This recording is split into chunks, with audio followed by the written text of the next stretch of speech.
For over 40 years, one man believed he'd gotten away with everything. He wasn't exposed by a confession, not by a witness, not by fingerprints. He was caught because a complete stranger uploaded their DNA to a genealogy website just to learn about their family history. They had never met him. They didn't even know he existed. But that single decision unraveled a secret that had survived for decades. What's even more astonishing is that the same investigative method has since helped solve hundreds of cold cases once thought impossible. The man's name was Daniel Mercer. On the surface, he looked like the last person anyone would suspect. He was a former police officer, a devoted husband, a father, eventually a grandfather.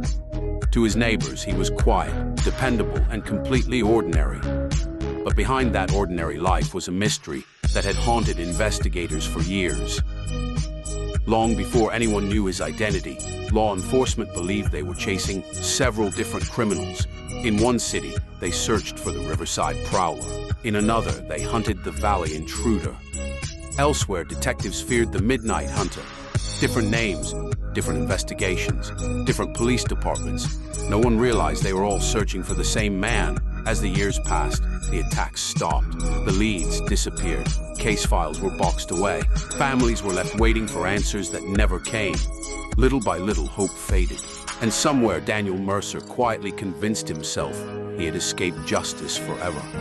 He had no idea that the evidence capable of exposing him had been waiting all along.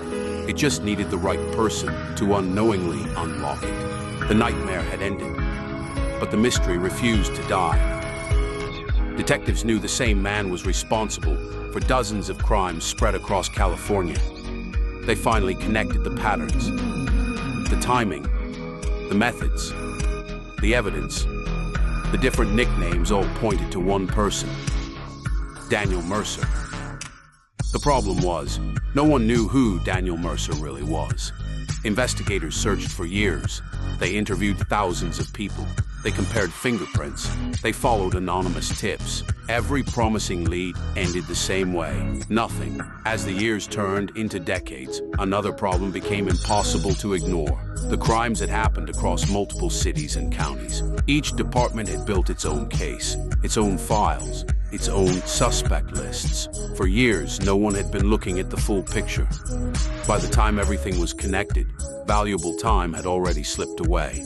Still, investigators had one thing they couldn't explain: DNA. The technology had improved dramatically since the original investigations. Evidence collected from multiple crime scenes proved they were searching for the same man. His genetic profile was sitting inside a laboratory database, clear, reliable, waiting. There was just one problem. There was no name attached to it.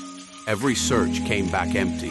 The DNA didn't match anyone in the criminal database. Not because the evidence was wrong, because the man they were hunting had never been arrested for a crime that required his DNA to be entered.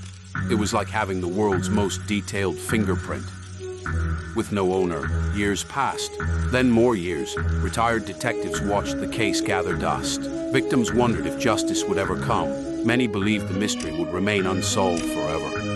But one investigator refused to let it go. He believed the answer wasn't hiding in police records. It was hiding inside a family tree. And that idea was about to change criminal investigations forever. For decades, investigators asked the wrong question. They kept asking, whose DNA is this? But one detective realized there was a better question. Who is this person related to? That single idea changed everything. Instead of searching a criminal database, the investigation turned to a public genealogy website where people voluntarily uploaded their DNA to learn about their ancestry. The profile from the crime scenes was uploaded. No exact match appeared. At first, it looked like another dead end. Then, something unexpected happened. The DNA shared small segments with several strangers, not siblings, not cousins. People so distantly related that they had never met the suspect. One match looked like a third cousin. Another shared an even smaller connection. On their own, those matches meant almost nothing. Together, they became a roadmap. A team of investigators and genealogists began building family trees. One branch became two became 20. Soon they were tracing hundreds of relatives across multiple generations. Birth records, marriage licenses, obituaries, military records, old newspaper archives. Every document added another piece to the puzzle. It was like solving a massive jigsaw puzzle, except the picture didn't exist yet. As each family branch was connected, entire groups of people were ruled out. Investigators compared ages, locations, careers, who had lived near the crime scenes, who is the timeline, who disappeared from the radar when the crime stopped. Slowly, the list shrank. Hundreds of names became dozens. Dozens became a handful, until only one man checked every box. Daniel Mercer. Former police officer, the right age, the right locations, the right history. For the first time in over 40 years, investigators believed they finally knew who they were looking for. But belief wasn't enough. One mistake could destroy the entire case. They needed proof, and that meant getting Daniel Mercer's DNA.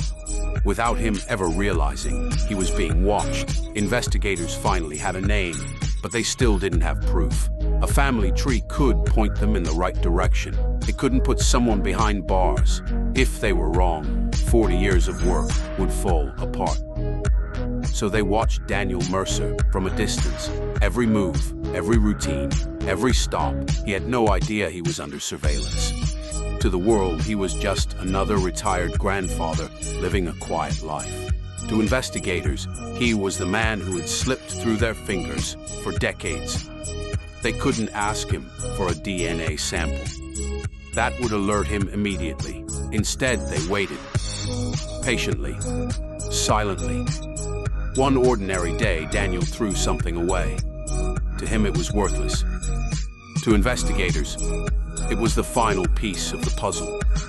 They legally collected the discarded item and rushed it to the laboratory. Then came the wait. Hours felt like days. Everyone understood what was at stake. When the results finally arrived, there was no doubt. The DNA from the discarded sample matched the DNA preserved from the crime scenes decades earlier. After more than 40 years, the mystery was over. Before sunrise, teams of investigators quietly surrounded Daniel Mercer's home. There were no dramatic chases, no attempt to run, no warning. The man who had spent decades believing he was invisible opened his front door to detectives waiting for him. Neighbors watched in disbelief. Friends couldn't understand what they were seeing. Many described him as polite, quiet, helpful, the last person they would ever have suspected. Yet behind that ordinary face was a secret investigators had spent a lifetime trying to uncover. As Daniel Mercer was led away in handcuffs, one question echoed across the country. If a decades-old mystery could be solved this way, how many more were waiting to be uncovered? For decades, Daniel Mercer believed time was on his side. He thought every passing year pushed the truth farther away. Instead, time became the very thing that caught him. Faced with overwhelming evidence, Mercer stood before the court and accepted responsibility for the crimes investigators had spent decades trying to solve. For survivors and the families affected, no verdict could erase the past. But after years of unanswered questions, there was finally an end to the uncertainty. The case that once seemed impossible had finally reached its conclusion. Yet the story didn't end inside a courtroom. It became the beginning of something much bigger. Investigators across the country realized they were looking at a completely new way to solve cold cases. Instead of waiting for a suspect to appear in a criminal database, they could identify unknown individuals by tracing distant family connections through publicly shared genealogy data. Cases that had sat untouched for decades were reopened. Evidence that once seemed useless suddenly had new value. One by one, long-forgotten investigations began moving again. Families who had almost given up hope started receiving long-awaited answers. A technique that many had never heard of became one of the most important breakthroughs in modern criminal investigations.